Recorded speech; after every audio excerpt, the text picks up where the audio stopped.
Praise the Lord, ஹல்லேலூயா. கிறிஸ்துவுக்குள் அன்பான சகோதர சகோதரிகளுக்கு இயேசு கிறிஸ்துவின் நேற்று நாமத்தினாலே அன்பின் வாழ்த்துக்கள். இந்த ஓய்வு நாளில் தேவ செய்தி கேட்க வந்தவங்க ஒவ்வொருவரையும் தேவன் தாமே ஆசீர்வதிப்பார். இப்பொழுதும் செய்திக்காக கண்களை மூடி நாம் ஜெபிப்போம். ஸ்தோத்திரம் ஏசப்பா, உம்மை துதிக்கிறோம் ஆண்டவரே. உம்முடைய ஒவ்வொரு பிள்ளைகளையும் நீர் ஆசீர்வதிப்பீராக. இந்த ஓய்வு நாளுக்கென்று உம்முடைய பிள்ளைகள் உம்மை தேடி வந்திருக்கிறார்கள். அவர்கள் வார்த்தையால் இடைக்கட்டி கர்த்தாவே அவர்கள் விடுதலையாக்கி வழி நடத்துவீராக. உம்முடைய வார்த்தை ஆண்டவரே எங்கெல்லாம் உண்டோ அங்கெல்லாம் விடுதலை உண்டு என்பதை ஆண்டவரே ஒவ்வொருவரும் அறிந்திருக்கிறார்கள். அந்த ஆண்டவரே அந்த ஞானத்தின்படியே கர்த்தாவை இன்றைய தினத்தையும் ஆசீர்வதிப்பேன் ஆண்டவர். இந்த வார்த்தைகளை ஆசீர்வதிங்க, இந்த பிரசங்கத்தை கேட்கிற பிள்ளைகளை ஆசீர்வதிங்க, இந்த தேவ செய்தி ஆசீர்வதிங்க. எல்லா தடைகளும் இயேசுவின் நாமத்தினால் அடியேன் சபித்து பாதாளத்தில் கட்டுகிறேன். தேவரீர் எங்களை தொடர்ந்து வழிநடத்தும் உடைய கரத்தில் ஒப்படைக்கிறோம். இயேசு நாமத்திலே ஜெபிக்கிறேன் நல்ல பிதாவே, ஆமென் ஆமென். ஹல்லேலூயா. இயேசு நல்லவர், அவருடைய வார்த்தைகள் நம்மளை நிறைவாய் நடத்தும். ஆமென் ஹல்லேலூயா.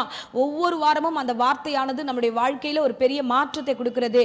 ஆண்டவராகிய கிறிஸ்து நம்ம வார்த்தையினால் இடைக்கட்டி வழி நடத்துகிறார். ஆமென். அந்த வார்த்தை இந்த நாளிலும் நம்ம வாசிக்கலாம். யாத்ராகமம் 15ஆம் அதிகாரம் 26ஆம் வசனத்தை நாம் வாசிப்போம். நீ உன் தேவனாகி கர்த்தரின் சத்தத்தை கவனமாய் கேட்டு அவர் பார்வைக்கு செம்மையானவைகளை செய்து அவர் கட்டளைகளுக்கு செவி கொடுத்து அவருடைய நியமங்கள் யாவையும் கை கொண்டால் நான் எகிப்திற்கு வரப்பண்ணின வியாதிகளில் ஒன்றையும் உனக்கு வரப்பண்ணேன். நானே உன் பரிகாரியாக கர்த்தர் என்றார். ஆமென் ஹல்லேலூயா. கர்த்தராகிய தேவன் இந்த காலை வேளையில் நம்மோடு சொல்லுகிறார், நீங்கள் கவனமாய் அவருடைய வார்த்தைகளை கேட்க வேண்டும் என்று. ஆமென் ஹல்லேலூயா. இன்னைக்கு பார்த்தீங்கன்னா எகிப்தியர்களுக்கு வரப்பண்ணின வியாதிகள் ஒன்றையும் உங்களுக்கு நான் வரப்பண்ணேன், நானே பரிகாரியான கர்த்தராய் உங்களிடத்துல இருக்கிறேன் என்று சொன்ன தேவன் சொல்லுகிறார். வியாதிகள் வரக்கூடாது, பலவீனங்கள் வரக்கூடாது, உங்களுடைய வாழ்க்கையின் பிரச்சனைகள் எதுவுமே வரக்கூடாது என்றா அந்த பிரச்சனைகளுக்கும் வியாதிகளுக்கும் எல்லா பொல்லாப்புகளுக்கும் பரிகாரி யாருன்னா நான் தான். சோ நானே உனக்கு பரிகாரியா இருந்து செய்வேன். ஆனா நீங்கள் ஒரு காரியத்தை செய்ய வேண்டும். என்னன்னா வசனம் சொல்லுது, கவனமாய் கேளுங்க. தேவனாகிய கர்த்தர் நம்முடைய வாழ்க்கையில ஆசீர்வாதங்களை பெற்றுக்கொள்வதற்கு முன்பதாக ஒரு காரியத்தை நமக்கு வைக்கிறார். நாம் அவருடைய வார்த்தையில கவனமாய் இருக்க வேண்டும். ஆமென் ஹல்லேலூயா. எல்லாருக்கும் எல்லாமே நடந்துராது. நாம நினைக்கிறோம் ஜீசஸ் அப்படின்னு வந்துட்டா எல்லாத்தையும் ஜீசஸ் செஞ்சிருவார்னா இல்ல. இயேசு கிறிஸ்து கவனமாய் வார்த்தையில நடத்துகிறார். சோ பாவியை பரிசுத்தமாய் மாற்றி அவர்களுக்குள்ளாக ஒரு அற்புதத்தை செய்து சாட்சியாய் வாழ வைப்பார். ஆமென் ஹல்லேலூயா. அதனால தான் இந்த வேத வசனத்துல நம்ம வாசிக்கிற பழைய ஏற்பாட்டு காலத்திலும் கர்த்தர் அவருடைய வார்த்தையில கவனமா இருக்க சொல்லுகிறார். ஆமென் ஹல்லேலூயா. வார்த்தையில கவனமா இருந்து அது மட்டும் இல்ல, கட்டளைகளுக்கு செவி கொடு. கர்த்தர் என்னெல்லாம் கட்டளை கொடுத்தாரோ, எதை செய்யக்கூடாதுன்னு சொன்னாரோ, எதெல்லாம் நமக்கு முன் வைத்தாரோ அதை நாம் கவனமாய் செய்ய வேண்டும். ஆமென் ஹல்லேலூயா. அதுதான் ரொம்ப கடினமானது. ஒரு 10 கட்டளையை கர்த்தர் கொடுத்துட்டு அந்த காரியங்கள் எல்லாம் நீங்க கவனமா செய்யணும்னு சொல்லும்போது இந்த காலகட்டத்தில் நமக்கு 2 கற்பனை கொடுக்கிறாரு, அதையே நம்மளால செய்ய முடியல. அப்போ நாம ஒரு விஷயத்தை செய்யாத போது ஆசீர்வாதத்தை நம்ம எதிர்பார்க்கிறோம். கர்த்தர் எனக்கு ஆசீர்வாதத்தை தருவார், நன்மையை தருவார் அப்படின்னு எதிர்பார்க்கிறோம். ஆனா தேவன் என்ன தெரியுமா சொல்றார்? நான் ஆசீர்வதிக்கிறேன், எல்லா பிரச்சனைகளுக்கும் பரிகாரி நான் தான். சோ வியாதியா, பலவீனமா, சோர்வா, செய்வினையா, மந்திரமா, மாயமா, பலவீனமா, எல்லாத்துக்கும் பரிகாரி நான் தான். ஆனா நான் சொல்லுகிற வார்த்தையை நீ கவனமாய் நீங்க கேட்க வேண்டும். பழைய ஏற்பாட்டு காலத்துல சொல்லும் போதும் சரி, புதிய ஏற்பாட்டு காலத்துல சொல்லும் போதும் சரி, அவர் சொல்லுகிற அந்த வார்த்தையின்படி நாம் முழு இருதயத்தோடு தேவனை உண்மையாய் தேடுகிற பிள்ளைகளாய் காணப்பட வேண்டும். ஆமென் ஹல்லேலூயா. ஹல்லேலூயா. கர்த்தர் நல்லவர்.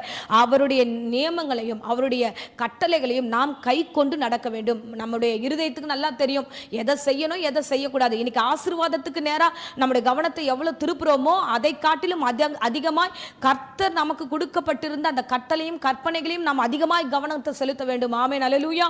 அப்போ தேவனாகிய கர்த்தர் அதை தான் விரும்புகிறார். நீங்கள் கவனமாய் அந்த காரியத்தில் இருக்க வேண்டும். ஆமென். இன்னைக்கு கவனங்கள் நமக்கு நிறைய இடத்துல செதறிடுச்சு. எதனா ஒரு வார்த்தை சொல்லிட்டாங்க, எதனா ஒரு பிரச்சனை வந்துருச்சு அப்படின்னா அந்த பிரச்சனையை குறித்தே நம்ம யோசிச்சுட்டு இருக்கிறோம். ஏன் இந்த பிரச்சனை வந்தது, நம்ம கவனமா இல்லாததுனால தானே இந்த பிரச்சனை வந்ததுன்னு அதை யோசிக்க மாட்டேன்றோம். பிரச்சனையை பெருசாக்கி நம்ம சில விஷயங்களை யோசிச்சுட்டே இருக்கோம். ஹல்லேலூயா. அது மட்டும் இல்லை, இப்போ பாருங்க, யாராவது மந்திரம் ஏதாவது பண்ணிட்டாங்க, இல்லை செய்வினை பண்ணிட்டாங்க, இல்லை எனக்கு வியாதி வந்துருச்சு, எனக்கு இவங்க வந்துட்டு போனதுக்கு அப்புறம் தான் இந்த மாதிரி ஆயிடுச்சுன்னு சொல்லிட்டு இது வந்த உடனே நம்ம என்ன பண்றோம்னா தேவனாகிய கர்த்தரை நோக்கி தேடாம அந்த பிரச்சனைக்கான காரியத்தை குறித்து நம்ம போய் வெளியில போய் நம்ம நிறைய புறஜாதி இடத்துல எல்லாம் கேட்போம். அவங்க சொல்லுவாங்க ஒரு கயிறுனால இது சரியாயிடுச்சு, நான் அங்க போனேன் இது சரியாயிடுச்சு, இங்க போன அங்க சரியாயிடுச்சு. நாமளும் அதை கேட்டுட்டு நம்மளும் அதுக்கு தகுந்தாற் போல நம்மளுடைய செவிகளை நாம் சாய்க்க ஆரம்பிக்கிறோம். ஹல்லேலூயா. எங்கே போனாலும் எந்த செய்வினையோ பூஜையோ மந்திரமோ மாயமோ எந்த பிரச்சனைகளோ எல்லா காரியமுமே கிறிஸ்து ஒருவரால மட்டும்தான் நமக்கு பரிபூர்ண சுகத்தையும் விடுதலையும் கொடுக்க முடியுமே தவிர வேற ஒன்றிலும் கிடைக்காது. ஆமென், அல்லேலூயா. இந்த காலகட்டத்தில் புதிய ஏற்பாட்டு காலத்தில் நீங்க பார்த்தீங்கன்னா என் தேவனாகிய கர்த்தர் ஒவ்வொருடைய வாழ்க்கையிலும் அற்புதங்களை ஏராளமாய் செய்து கொண்டிருக்கிறார். ஆமென். இந்த புதிய ஏற்பாட்டு காலத்தில் தேவனாகிய கர்த்தர் தம்முடைய இரத்தத்தினாலே நம்மை பரலோகத்திற்கும் பூலோகத்திற்கும் ஒரு சமாதானத்தின் உடன்படிக்கை ஏற்படுத்தும்படியாக என் தேவனாகிய கர்த்தர் வந்திருக்கிறார். ஏன்னா இந்த பூலோகத்தில் பாவத்தின் நிமித்தமா நம்ம பாதிக்கப்பட்டிருக்கிறோம், அநேக பாவங்கள் இந்த உலகத்துல. சோ இந்த உலகத்தில் இருக்கிற பாவத்தில் இருக்கிற நம்மையும் பரலோகத்தில் இருக்கிற தேவன் அந்த காரியத்தையும் ஒருங்கிணைத்து செய்வதற்கு சமாதானத்தை உண்டு பண்ண கர்த்தர் சிலுவையில நமக்காக ரத்தம் சிந்தினார். அதுதான் கொலேசியர்ல வாசிக்கிறோம். கொலேசியர் 1:20 நம்ம வாசிப்போம். அவர் சிலுவையில் சிந்தின ரத்தத்தினாலே சமாதானத்தை உண்டாக்கி பூலோகத்தில் உள்ளவைகள் பரலோகத்தில் உள்ளவைகள் யாவையும் அவர் மூலமாய் தமக்கு ஒப்புரவாக்கி கொள்ளவும் அவருக்கு பிரியமாயிற்று. ஆமென். கிறிஸ்துவுக்கு என்ன பிரியமா இருந்ததுன்னா ரெண்டுத்தையும் கனெக்ட் பண்றதுக்கு சிலுவையின் ரத்தத்திலே கர்த்தர் சிந்தினார். ஆமென், அல்லேலூயா. அப்ப இந்த பூலோகத்தினுடைய பாவங்கள், இந்த பூலோகத்தில் இருக்கிற எல்லா அநியாயங்கள் அக்கிரமங்கள் இயேசுவின் ரத்தத்தினாலே, அல்லேலூயா. அதுதான் எபிரேயர் 10 நம்ம 19-20 வாசிச்சோம்னா ரத்தத்தின் வழியாக அவர் அண்டையில சேருவதற்கு கர்த்தர் நமக்கு கிருபை கொடுத்திருக்கிறார். அல்லேலூயா. அப்போ தேவனுடைய ரத்தம் சிலுவையில் சிந்தப்பட்ட அந்த ரத்தம் நமக்கு பரிகாரமாய் மாறி இருக்கிறது. நாம அவர் அண்டையில சேர்வதற்கு பரிகாரமாய் மாறி இருக்கிறது. தேவனாகிய கர்த்தர் எல்லாவற்றையும் இந்த புதிய ஏற்பாட்டு காலத்துல நமக்காக செய்து வைத்திருக்கிறார். ஆமென், அல்லேலூயா. அந்த தேவன் உங்கள் வாழ்க்கையிலும் அற்புதம் செய்ய காத்திருக்கிறார். எதையாவது பிரச்சனைகளோட குழப்பத்தோட இருக்கீங்களா?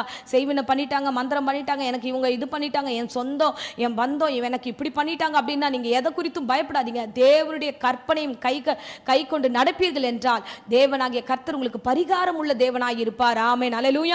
அப்படிதான் இந்த இஸ்ரவேல் ஜனங்களுக்கும் கர்த்தராகிய தேவன் சொல்லுகிறார். அவங்க தண்ணீர் இல்லாத ஒரு இடத்துக்கு வராங்க. அந்த இடத்துல திடீர்னு தண்ணீர் இருக்கு. அந்த தண்ணீர் கசந்ததா மாறுகிறது. அந்த இடத்துல தான் ஆண்டவர் சில காரியங்களை அங்க உருவாக்குகிறார். கசந்த தண்ணீரை மதுரமாய் மாற்றுகிறார். மாறாவாக அது ஒரு அற்புதமான ஒரு நிகழ்வை அந்த இடத்துல உருவாக்குறார். அடுத்தது சொல்றாரு, நான் உன்னை ஆசீர்வாதமான இடத்துக்கு கொண்டு போனோம்னா நான் சொல்லும் விதமாக நீ அந்த இடத்தை ஆசீர்வாதமான அந்த இடத்தை போய் சேரணும்னா கற்பனைகளையும் கட்டளைகளையும் நீ கை கொள்ள வேண்டும். கவனமாய் கேட்டு அதை கை கொண்டினா வசனம் சொல்லுகிறது. 27 வாசிப்போம். யாத்ராகம் 15:27. பின்பு அவர்கள் ஏலிமுக்கு வந்தார்கள். அங்கே 12 நீரூற்றுகளும் 70 பேரீச்ச மரங்களும் இருந்தது. அங்கே தண்ணீர் அருகே பாளையம் இறங்கினார்கள். ஆமென், அல்லேலூயா. அங்கே பின்பு எப்போன்னா அவங்க கேட்டு நடந்தது பின்பு அவர்களுக்கு 12 நீரூற்றுகளையும் 70 பேரீச்ச மரங்களையும் ஆசீர்வாதமான ஒரு இடத்துல கர்த்தர் கொண்டு வருகிறார். ஆமென், அல்லேலூயா. என் அன்பு பிள்ளைகளே, தேவனுடைய வார்த்தைக்கு ஒபே பண்ணா போதும். தேவனை விட்டுட்டு வேற எங்கேயும் அலையாதீங்க. பிரச்சனையா அங்க போகாதீங்க. ஜோசியம் சொல்றாங்க, மந்திரம் சொல்றாங்க, அங்க சொல்றாங்க, கயிறு கட்டினா அதை பண்ணா இதை பண்ணா எங்கேயும் போவாதீங்க. என் தேவனாகிய கர்த்தரண்டையில மட்டும் திரும்பி வாருங்க. என் தேவன் சொல்ற கற்பனையின் கட்டளை மட்டும் கை கொள்ளுங்க. என் தேவன் உங்களை ஆசீர்வதிப்பார். வசனம் சொல்றது 12 நீரூற்றுகள் இருக்கிற இடத்துல அந்த ஜனங்களுக்கு தண்ணீர் இல்லைன்னு புலம்பினவர்களுக்கு 12 நீரூற்றை கர்த்தர் காண்பித்தார். ஆசீர்வாதம் இல்லாத ஜனங்களுக்கு 70 பேரீச்ச மரங்களை காண்பித்தார். அந்த தேவன் உங்களுடைய வாழ்க்கையிலும் ஆண்டவர் காண்பிக்க வல்லவராய் இருக்கிறார். ஆமென். புதிய ஏற்பாட்டில் ஒரு சம்பவத்தை நம்ம வாசிக்கிறோம் பாருங்க. பெதஸ்தா எனப்பட்ட ஒரு குளத்தருகே 38 வருஷமாய் ஒரு மனிதன் அங்க படுத்து கிடக்கிறார். அவர் அங்க படுத்துட்டே இருக்கிறாரு. அந்த குளம் தேவதூதன் கலக்கும் போது யார் முந்தி அதுல இறங்குகிறார்களோ அவர்களுக்கு பூரண சுகம் உண்டாகும். அப்ப அந்த இடத்துல பாத்தீங்கன்னா திடீர்னு தூதன் வருவாரு. எல்லா ஜனங்களும் சுகம் பெற்றுக் கொள்கிறாங்க. ஒவ்வொரு முறையும் இத்தனை வருஷமா அந்த மனுஷன் அங்க காத்திருக்கிறார். அந்த இடத்துல இயேசுவானவர் வருகிறார். கேட்கிறார், நீ சுகம் பெற வேணும்னு நினைக்கிறியா அப்படின்னா, ஆமா ஆண்டவரே அப்படின்றார். இவர் சுகம் பெற வேண்டும் என்று நினைக்கும் போதே என் தேவனாகிய கர்த்தர் அவனை பூரண சுகப்படுத்தினார். நாம வாசிக்கலாம். யோவான் 5:6 நம்ம வாசிக்கலாம். படுத்திருந்த அவனை இயேசு கண்டு அவன் வெகு காலமாய் வியாதியஸ்தன் என்று அறிந்து அவனை நோக்கி சொஸ்தமாக வேண்டும் என்று விரும்புகிறாயா என்று கேட்டார். அதற்கு வியாதியஸ்தன், ஆண்டவரே, தண்ணீர் கலக்கப்படும் போது என்னை குளத்தில் கொண்டு போய் விடுகிறதுக்கு ஒருவரும் இல்லை. நான் போகிறதுக்குள்ளே வேறொருவன் எனக்கு முந்தி இறங்கி விடுகிறான் என்றான். ஆமென். அப்பொழுது இயேசு என்ன தெரியுமா சொல்லுகிறாரு? இயேசு அவனை நோக்கி, எழுந்திரு, உன் படுக்கை எடுத்துக்கொண்டு நட என்றார். ஆமென், ஹல்லேலூயா. கர்த்தர் தேடி சுகம் தருகிறார். எழுந்திரு. நீங்க அந்த இடத்துல ரொம்ப வருஷமா ரொம்ப நீண்ட அங்க வசனம் சொல்லுது, வெகு காலமாய் வியாதி, வெகு காலமாய் பிரச்சனைகள், வெகு காலமா ஒரு ப்ராப்பர்ட்டி விற்கவே இல்லை, வெகு காலமா ஒரு விஷயம் நடக்கவே இல்லை, வெகு காலமாய் திருமணத்துக்காக காத்திருக்க அற்புதம் திருமண காரியங்கள் நடைபெற சோ வெகு காலமாய் ஒரு காரியம் போய் கொண்டிருந்தனா அப்பேற்பட்ட பிள்ளைகளுக்கு தேவன் தேடி வருகிறார் தேடி வந்து ஒரு வார்த்தை சொல்லி அவனை சுகப்படுத்துகிறார். இந்த பிரசங்கத்தின் மூலமா உங்க வீட்டிற்குள்ளே கர்த்தர் பிரவேசிக்கிறார், வந்து சொல்லுகிறார். சோ உனக்கு அற்புதம் வேண்டுமானும்போது அப்ப எல்லாரும் கேட்கறதா, ஆமா ஆண்டவரே எனக்கு அற்புதம் வேண்டும் ஆண்டவரே. சோ நீங்க தேவனிடத்துல வரும்பொழுது இந்த பிரசங்கத்தை கேட்கும் பொழுது கர்த்தர் உங்கள் வாழ்க்கையில் அற்புதம் செய்வார். ஆனா அந்த அற்புதம் நடந்து அடுத்து அவர் என்ன சொல்றாரு, உன் படுக்கை எடுத்துக்கொண்டு நடன்னு சொல்லிட்டு அற்புதத்தை உடனே பெற்றுக்கொண்டவனுக்கு இயேசு கிறிஸ்து மறுபடியும் அவனை கண்டு ஒரு வார்த்தை சொல்லுகிறார். என்ன வார்த்தை தெரியுமா சொல்லுகிறார்? 14ஆம் வசனத்தை வாசிங்க. அதற்கு பின்பு இயேசு அவனை தேவாலயத்திலே கண்டு, இதோ நீ சொஸ்தமானாய், அதிக கேடொன்றும் உனக்கு வராதபடி இனி பாவம் செய்யாதே என்றார். ஆமென், ஹல்லேலூயா. கர்த்தர் பாவம் செய்கிறவர்களை ஆசீர்வதிக்கிற தேவன் அல்ல, பாவத்தை மன்னித்து அவர்களை ஆசீர்வதிக்கிற தேவன். சோ நீண்ட காலமாய் ஒரு இடத்துல கடந்தவனை கர்த்தர் சுகப்படுத்திட்டு அடுத்து சொல்லுகிறார், நீ தேவாலயத்தில் உனக்கு காண்பிச்சிரு. ஆனா ஒரு விஷயம் என்ன தெரியுமா, நீ உனக்கு அதிக கேடு உண்டாகாதபடி இனி நீ பாவம் செய்யாதே. ஆமென். அதுதான் ஆரம்பத்துல சொல்றாரு, நீ என் வார்த்தையை கவனமா கேளு. இயேசு என்பவர் மன்னிக்கிறவர், இயேசு என்பவர் ஆசீர்வதிக்கிறவர், இயேசு என்பவர் புது வாழ்வு தருகிறவர். ஆமென், அல்லேலூயா. ஆனா பாவத்தோடவே ஆசீர்வாதத்தை தருவார்னா தரமாட்டார். இஸ்ரவேல் ஜனங்கள் அப்படிதான் புலம்பினார்கள், அழுதார்கள், அவர் வந்து முறுமுறுத்தார்கள். ஏன் இந்த வனாந்தரத்தில் எங்களை கொண்டு வந்தீங்க, தண்ணீர் இல்லாத இடமா இருக்குதுன்னு புலம்பினார்கள். ஆனா அந்த இடத்துல ஆண்டவர் 12 நீரூற்றை வைத்திருந்தார், மறைத்து வைத்திருந்தார். அல்லேலூயா. இவங்களுக்கு ஒரு கட்டளை சொல்றார், என்னுடைய கட்டளை நீ கேளு, என்னுடைய நியாயங்களை கேளு, நியமங்களை கேளு. நீ கேட்டுட்டு அதன்படி நடந்தினா நான் வைத்திருக்கிற 12 நீரூற்று அதே வனாந்தரத்தில் உனக்கு தருகிறேன் என்றார். ஆமென், அல்லேலூயா. அதே தான் இந்த மனுஷங்கிட்ட 38 வருஷமா ஒரு இடத்துல இருந்துட்டு இல்லப்பா, ஓகே இனிமே நீ பாவம் செய்யாம உன்னை அந்த பாவத்திலிருந்து காத்துக்கொள். ஆமென், அல்லேலூயா. அப்போ நாம நம்முடைய வாழ்க்கையில நிறைய தடைகள் அப்படி இருக்கு.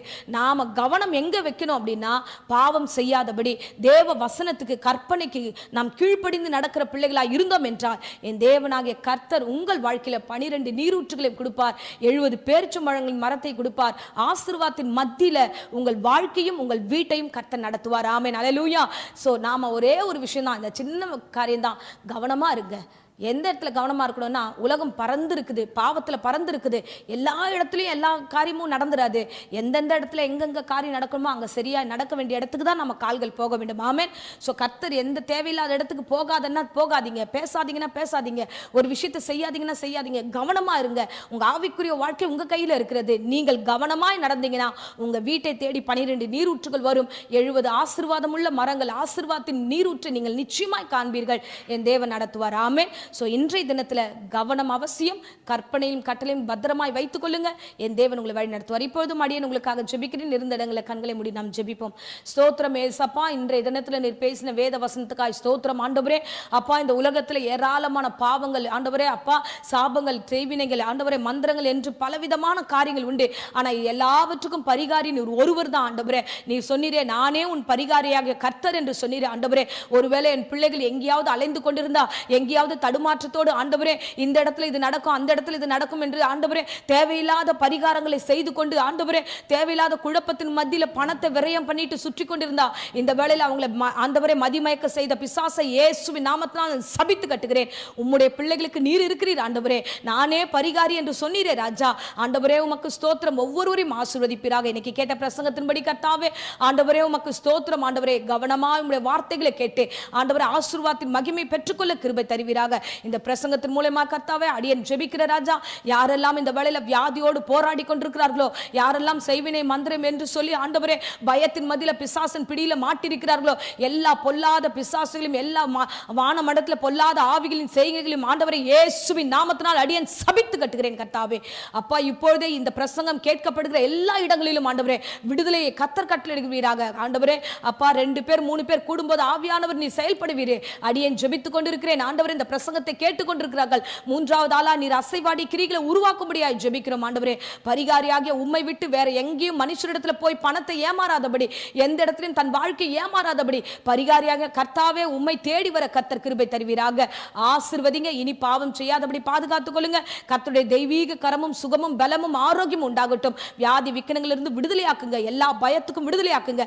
ஆசீர்வதியும். தேவ பிரசன்னம் கொடுக்கட்டும். இயேசுவின் நேற்று நாமத்திலே ஜெபித்து ஆசீர்வாதத்தை ஒப்புக் கொடுக்கிறேன் ஜீவனுள்ள நல்ல பிதாவே.